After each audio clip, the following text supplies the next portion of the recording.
नमस्कार, क्या हाल चाल है? सब ठीक है? बहुत बढ़िया। अपना और अपने को ख्याल रखो और जब टाइम मिले तो वीडियो जरूर देखो। देसी देख बिगर ब्रेक बगैर लाग लपेट, बिल्कुल देसी अंदाज में। देश में क्या चल रहा है मालूम होना बहुत ज़्यादा ज़रूरी है। देश में क्या चल रहा है? देश में बड़ी बड़े हाईवे पे इतनी लंबी लंबी सरिया गाड़ दी गई हैं किसानों को रोकने के लिए। बड़े बड़े बोल्डर लगा दिए गए हैं, ट्रक खड़े कर दिए गए हैं, क्योंकि 13 तारीख को किसानों ने कूच करने को आह्वान करो और वो दिल्ली पहुंचने की जिद पे अड़े हुए हैं। और सरकार, मोदी सरकार लगातार रोकने के भरपूर प्रयास कर रही है। कहीं ऐसा ना हो जैसे पहले 13 महीना तक खाड़ोबाज हो दिल्ली की सीमा पे, कहीं ऐसे ही ना है जा, क्योंकि इलेक्शन आने वाले हैं और कहीं सरकार की चूर हिल जा। वह चूर को बचाने के नहीं है, सरकार पूरे जतन कर रही है, पूरी कोशिश कर रही है। और नदीन को भी खोद दियो गयो है कि कहीं ते भी किसान दिल्ली में ना आ जा। बॉर्डर पूरे सील कर दिए गए हैं और बिल्कुल पुलिस और कंपनी को अलर्ट मोड पर कर दिया गया है कि कोई भी तरीका से किसान दिल्ली के अंदर नहीं घुसने चाहिए। लेकिन किसान जिद पे अड़े हुए हैं। हालांकि एक तरफ दूसरी तरफ वार्ता भी चल रही है, लेकिन वार्ता दिखाने को है या कछु जताने को है ये तो वो ही जान सके हैं। लेकिन एक तरफ वार्ता है और दूसरी तरफ बड़ी बड़ी सरिया गाड़ दी गई हैं, कांटेदार तार बिछा दिए गए हैं कि किसान कोई भी तरीका से अपने ट्रैक्टर ट्रॉली को लेके कैसे भी दिल्ली में ना आ सके। उधर बिहार में नीतीश कुमार ने अपना बहुमत साबित कर दिया है और वो मुख्यमंत्री बने रहेंगे। और ईडी को छापो कहाँ पड़ने वाला है ये अभी क्लियर नहीं हुई है। कछु देर में या कछु दिन में, एक आध दिन में कोई नई खबर भी आ सके, कोई और मुख्यमंत्री पे छापो पड़ सके और वो भी पलटी मार सके। चवन्नी तो पलटी गई है, कि तो चली रही है चर्चा, ट्विटर पर खूब ट्रेंड कर रहा है, एक्स पर लगातार चवन्नी चल रही है। मालूम होगी आरएलडी प्रमुख जयंत चौधरी एनडीए में शामिल है गए और लोग लगातार सवाल उठा रहे हैं कि चवन्नी कैसे पलट गई।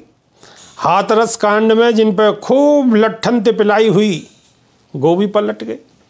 किसानों की बात करने वाले, बहुत बड़ी बड़ी बात करने वाले कि हम नहीं झुकेंगे, लेकिन अब तो बिल्कुल झुकते हुए नज़र आ रहे हैं और खूब लगातार पब्लिक उन पर तंज कस रही है और वो लगातार झेल भी रहे हैं। लेकिन कब तक झेलेंगे ये देखने वाली बात होगी। बसपा सुप्रीमो मायावती जा हिसाब से अपनी बातन को रख रही हैं और पहले तो ही एक ही बात पर कम से कम टिकी हुई हैं कि हम कोई भी गठबंधन को हिस्सा नहीं होंगे, ना इंडिया को होंगे और ना एनडीए को हिस्सा होंगे। अभी तक वो जमी हुई हैं और लास्ट तक जमी भी रहेंगी। और लेकिन गुप्त सूत्र क्या कह रहे हैं? गुप्त सूत्र कह रहे हैं कि अंदर अंदर कांग्रेस और बहुजन समाज पार्टी की अध्यक्ष बसपा सुप्रीमो मायावती की कहीं ना कहीं वार्ता चल रही है और अभी वो अपने पत्ता नहीं खोलेंगी एंड टाइम पे। क्यों? कि अभी तो सबके संग सख्ती दिखाई जा रही है। सरकार कैसे कैसे पैंतरा अपना रही है, श्याम दाम दंड भेद सगरी नीति लगा रही है। तो कहीं ऐसी स्थिति ना आ जा, वह हिसाब से Baspa supremo Mayawati end time पे अपनी प्रतिक्रिया देंगी और अपनी बात को रखेंगी। लेकिन कांग्रेस के जो गुप्त सूत्र हैं उनको कहना है, हमारे कांग्रेस के लीडर हैं, उनसे बातचीत हुई और हमने वहाँ पे वीडियो भी डाली है। स्वराज टाइम्स पर आपको वो वीडियो भी मिल जाएगी। उन्होंने दबती जुबान में ये बात कही है कि अभी हम सारे राज नहीं खोल सकें, क्यों कि हमारी भी मजबूरी है। लेकिन आप जो चाह रहे हो आपको वो खुशखबरी ज़रूर मिलेगी। और क्या खुशखबरी मिलेगी आप समझ रहे हो कि ज़्यादा बताना अभी भी मुनासिब नहीं है। और हाँ, कांग्रेस नेता राहुल गांधी की न्याय यात्रा लगातार चल रही है और न्याय यात्रा में जिस हिसाब से राहुल गांधी अपने सवाल उठा रहे हैं, उनकी भाषा और उनके सवाल वही सवाल हैं जो बसपा सुप्रीमो मायावती लगातार उठाती रही हैं। SC ST OBC उनके हकन के नहीं है। जा हिसाब से बसपा सुप्रीमो मायावती को पूरा जीवन लग गया है, राहुल गांधी वही हिसाब से अब आवाज़ को उठा रहे हैं। और क्या कह रहे हैं सुनो। कांग्रेस की न्याय यात्रा में कांग्रेस नेता राहुल गांधी ने मोदी सरकार पर निशाने साधे हैं।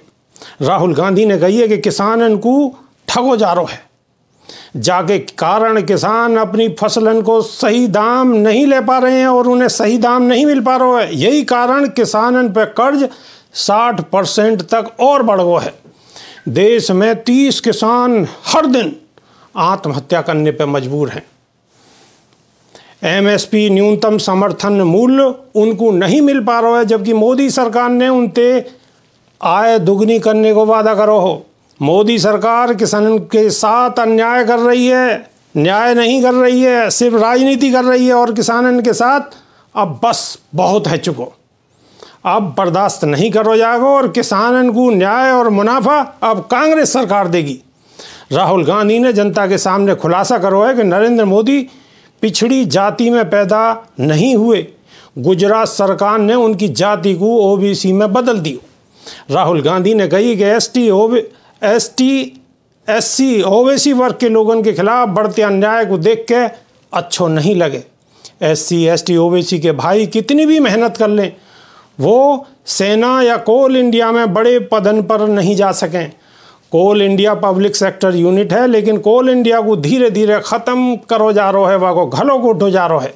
जब तक कोल इंडिया कमज़ोर ना है जा और मोदी सरकार अपने चहेते अडानी को वाकू ना दे दे, जब तक ये लोग नहीं मानेंगे। अब अगर कल कोल इंडिया में काम करने वालों उनको बेटा अगर सपनों देखे कि वो अपनो बिजनेस खड़ो कर ले, तो कोई भी बैंक वाकू लोन देने के लिए तैयार नहीं है। और मैं चाहूँ कि हिंदुस्तान की आवाज़ को मीडिया दिखावे, लेकिन मीडिया सिर्फ गोदी मीडिया है चुकी है। राहुल गांधी ने कही है कि उनकी समस्याओं पर मीडिया बात करे। एससी एसटी ओबीसी वर्ग के लोगों के खिलाफ बढ़ते अन्याय को भागीदारी न्याय मिले। तो राहुल गांधी लगातार अपनी आवाज़ को बुलंद कर रहे हैं, लेकिन गोदी मीडिया में सब चर्चा गायब है। गोदी मीडिया में कोई चर्चा नहीं है। गोदी मीडिया में सिर्फ एक ही चर्चा है कि एनडीए को कुनवा बढ़ो, एनडीए के कुनवा में और कौन शामिल हुआ, बस उनकी गिनती बढ़ाई जा रही है। लेकिन राहुल गांधी की न्याय यात्रा को कोई जिक्र नहीं करो जा रहा। खबर आपको अगर सच्ची लग रही है और अच्छी लग रही है तो ठोकते रहो, दूसरे के फ़ोन में घुसा दो। और नई वीडियो में बहुत जल्दी फिर दोबारा रूबरू होंगे। जब तक कि नहीं यहाँ देसी देख बिगर ब्रेक बगैर लाग लपेट बिल्कुल देसी अंदाज में। बहुत बहुत धन्यवाद। नमस्कार।